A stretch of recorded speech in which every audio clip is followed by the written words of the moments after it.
Hello, everybody. How are you? What's up? It is Monday. I'm back. I wasn't here last week because we had a little holiday. We had a day off. But today I'm back. And ready to go. Today I will be talking about the FAFSA tips and reminders, everything you need to know because guess what? It's almost October 1st. October 1st is a very big date here at Best College Aid, and it should be for you if you are a parent or a student who is a senior or the parent of a senior. October 1st is a big date, and you might be wondering why. Well, October 1st is when the FAFSA opens. So today I will be giving you all the tips, giving you all the reminders that you and your family need to know about before this application opens. So if you're a parent, you can write this down, you can take notes, you can ask questions, and make sure that you are, listening. And if you have questions for me, please don't hesitate to ask because I love it when people have questions for me. And I see some people are here already. So let's say hello to Mila Bea. She says, "Yay, you're back." Yes, I am. I'm back. I know I wasn't here for over a week, but I did still do a live stream on Instagram. So I was still around, social media last week. And thank you so much for being here, Mila. I always remember you, so happy to have you here.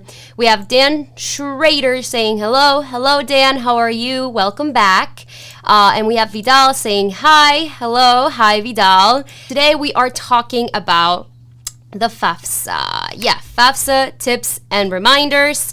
I hope that you guys are ready with all your questions and you're ready to go because, as I said, I have a lot of information for you. So with that being said, why don't we go ahead and get started?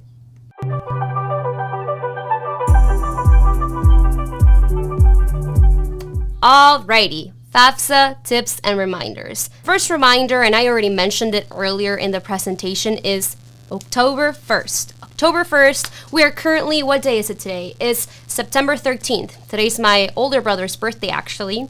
But why am I saying the date? Well, we are a little bit over 15 days away from October 1st, right? Half a month, if you will. But it's almost October 1st, and I like to give people kind of like a heads up. And October 1st, as I said earlier, is a big date, right? That's when the FAFSA opens. And why is it important to know when, this deadline, why, okay, let me take that back. Why is it important to know that the FAFSA opens October 1st? Well, the FAFSA works in a first come, first served basis, right?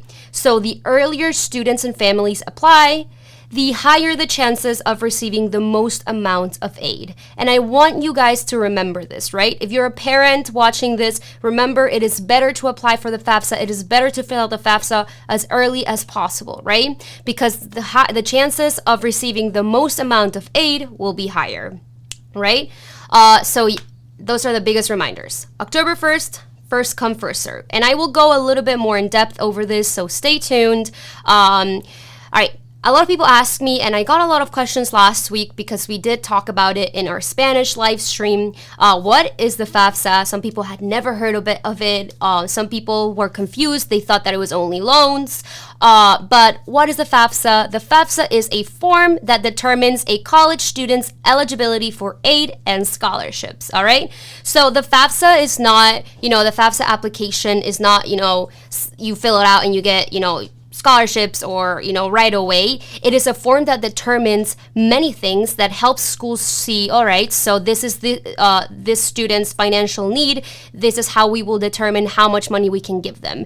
And the FAFSA helps determine many things, and I will break that down in just a second. But the biggest thing to know is that it is a form that helps determine a college student's eligibility for aid and scholarships, right? And I will go more in depth into this, but I just wanted to clear the air, explain, give a little definition of what the FAFSA is, right? All right, so what is a FAFSA used for? So again. So it's used to award federal aid, right? It can also be used to award state scholarships. Many states require students and families to fill out the FAFSA in order to grant state scholarships. Now, I do want to mention every state is different. Not every state has this requirement, but many states do. This is why knowing, everything about your child's application, about this process early on is good, because parents, you don't want to be stuck in a situation when, your student wants to go, I don't know, out of state, but, the laws or requirements are different and you don't know this until it's too late, right? So that's why planning ahead of time is very important, and getting to know all the different requirements ahead of time is super, super important, right? All right, so another thing that the FAFSA is used for is to award institutional scholarships. This one is a big one, and I will get into this later, but a lot of people say, oh, my family makes too much money, so my student's not going to, receive a lot of aid, so we won't even fill out the FAFSA.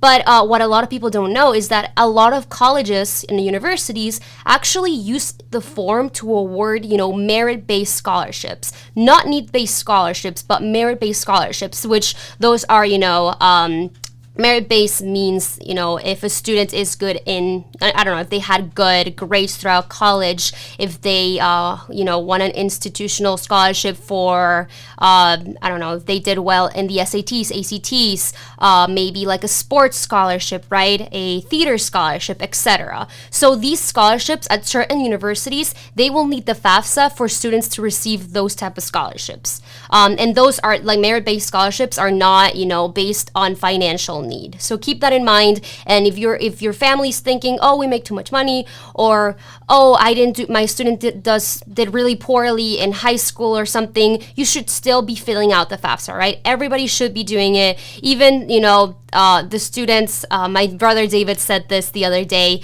even if you are Bill Gates, kids, you should still be filling out the FAFSA, right? Alrighty, and where was I? All right, so finally, award private scholarships. Yes, some private scholarships do require the FAFSA in order to, give the money, the scholarship to the student. And it's not all private scholarships that require this, but many do. So this is another incentive, right, for students and families to fill this form out. All right, do we have any questions?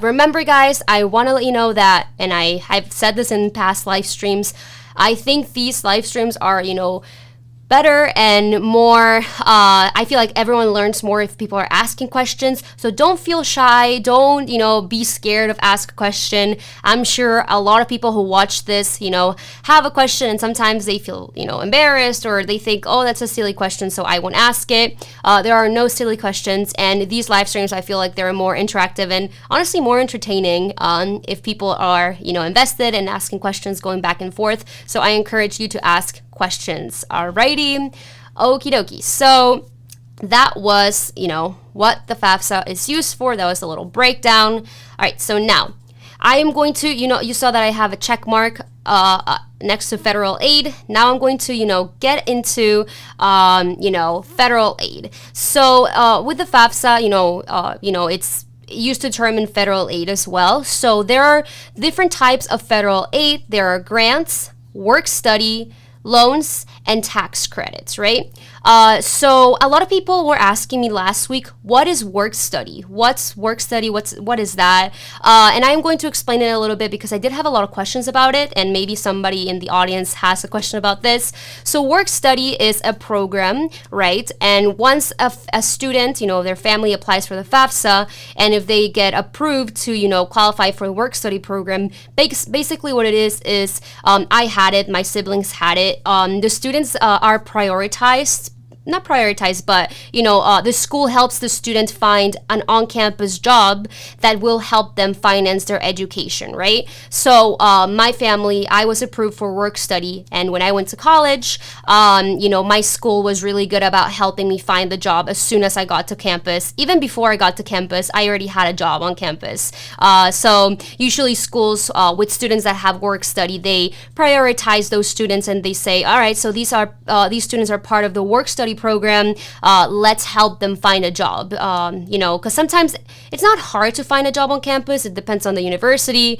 But some positions are very, a lot of students want to be a part of it. I remember at my college, everybody wanted to work at the library. It was a very competitive position. So usually the school helps students find jobs, right? I worked at a call center, the Marist poll, where we would poll people. It was call people and ask them questions. It was an interesting job, but as I said, I was able to have that position even before I got to school, and it was all because of work study, right? And I actually did the training like a few weeks before school started, and I got paid for that training. So it was pretty cool. So that's basically what work study is.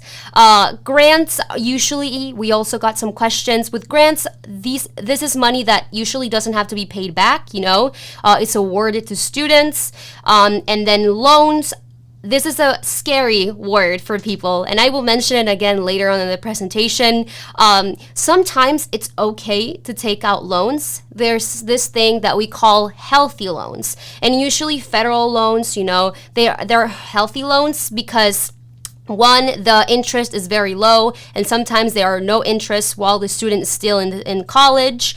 And these are, small amounts. It's not like a $10,000 loan or a $20,000 loan. But the most important part is that they're low interest loans, right? And the lower the interest, the better the loan, right? Federal aid, they usually have federal loans which most of the time have low interest, so hence healthy loans. All right, so these are the types of financial aid that come from the federal government. And now I am going to break down or give you a little list. You can screenshot this. You can also find this. I'll show you the website at the Federal Student Aid website. They list everything that families need to, put together in order to complete the FAFSA. So I took this from that website. So basically what students and parents will need is the Social Security number or an alien registration number, that is for non-U.S. citizens, federal income tax returns, W-2s, and other financial forms, bank statements, and records of investments. There we go. That's only if applicable, so that doesn't apply for everyone. If you don't have that, then you don't have to fill that out. Records of untaxed income, that's also if applicable, so not everyone needs to have that. And the both FSA IDs to sign in electronically. So an FSA ID, we actually made a TikTok about it the other day on how you can create an FSA ID. That is basically your username and password, and you create that before this whole process begins. And it's a very important username and password. So parents, make sure that when you create the FSA for yourself and for your kid, that you are making sure that you write it down in a safe place and you don't forget your password, because you will need that not only when you apply the first year, when the student is a senior, students and families apply for the FAFSA every year as long as the student is, going to college the next year. So you will need that FSA ID every single time you are applying for the FAFSA. Alrighty? Okay. Thank you so much for watching. Have a great day. And have a great day. I'll see you tomorrow. And David will be back here on Thursday. Thank you so much.